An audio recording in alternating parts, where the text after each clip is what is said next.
Au Togo, selon les chiffres officiels, le taux de chômage est estimé à un peu plus de 3,9%. Selon la Coalition nationale pour l'emploi des jeunes, le taux d'absorption de main-d'œuvre des jeunes est estimé à un peu plus de 34%. Plus de 33 millions de dollars ont été mobilisés par l'Agence de l'environnement et du développement durable du Mali. Cette enveloppe devrait permettre au Fonds national Climat Mali de financer ses projets climat 2021.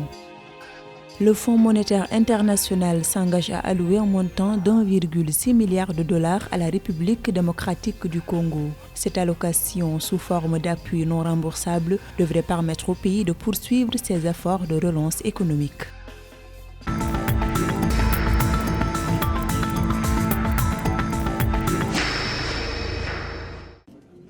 Selon la Coalition nationale pour l'emploi des jeunes, le Togo enregistre chaque année plus de 31 000 jeunes diplômés contre 33 000 emplois créés par an.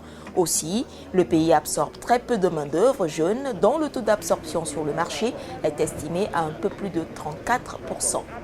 Entre 2010 jusqu'à 2015, nous avions eu beaucoup de mécanismes qui ont été implémentés, notamment la NPE, le FAEJ. Et nous avons constaté l'impact réel de l'implémentation de ces mécanismes-là, essentiellement sur le taux de chômage qui est descendu jusqu'à 3,9% que nous maintenons aujourd'hui et qui est naturellement le taux de plein emploi. Le Haut Conseil pour l'emploi des jeunes révèle par ailleurs que l'entrepreneuriat reste le plus grand domaine d'attraction des jeunes et où est concentré environ 40% de la jeunesse togolaise. Vous savez, quand on parle de création d'emplois, on parle aussi de comment faire pour que les jeunes puissent saisir les opportunités d'emploi qui existent dans le pays.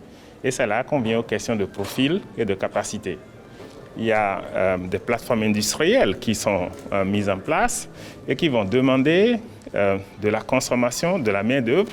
Et il faut bien sûr que cette main-d'œuvre soit qualifiée et adaptée pour les besoins du marché. Les multiples politiques et programmes en faveur de l'emploi des jeunes, s'ils contribuent à la réduction du chômage des jeunes, portent en eux des insuffisances relatives, notamment à la problématique d'emploi décent.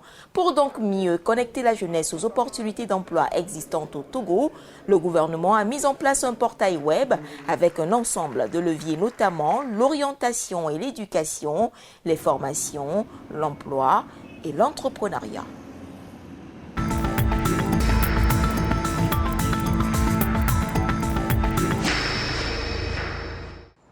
En marge de la 11e session du comité de pilotage du Fonds Climat Mali tenue le 15 avril 2021, un montant de plus de 33 millions de dollars a été mobilisé par l'Agence de l'environnement et du développement durable du Mali. Cette manne financière devrait financer les projets climat du Fonds national Climat Mali en 2021. Il intervient uniquement dans le cadre de l'atténuation des émissions de gaz à effet de serre, mais aussi de l'adaptation des populations aux effets néfastes du changement climatique.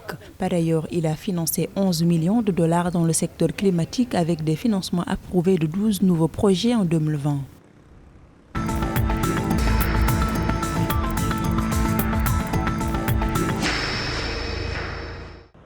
La République démocratique du Congo va recevoir un appui non remboursable de 1,6 milliard de dollars du FMI. Ceci entre dans le cadre du fonds des 3 milliards de dollars octroyés aux pays africains sur un montant global de 650 milliards de dollars au profit de tous les pays membres du fonds. Cet appui a été mis en place afin d'aider la RDC à relancer son économie. Par ailleurs, le FMI a déjà augmenté temporairement l'accès à ses ressources d'urgence.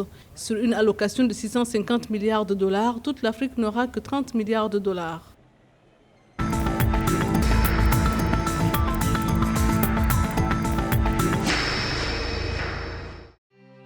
La Direction générale du Trésor et de la comptabilité publique de la Côte d'Ivoire a levé un montant de 57 milliards de francs CFA sur le marché financier de l'Union monétaire ouest-africaine UMOA.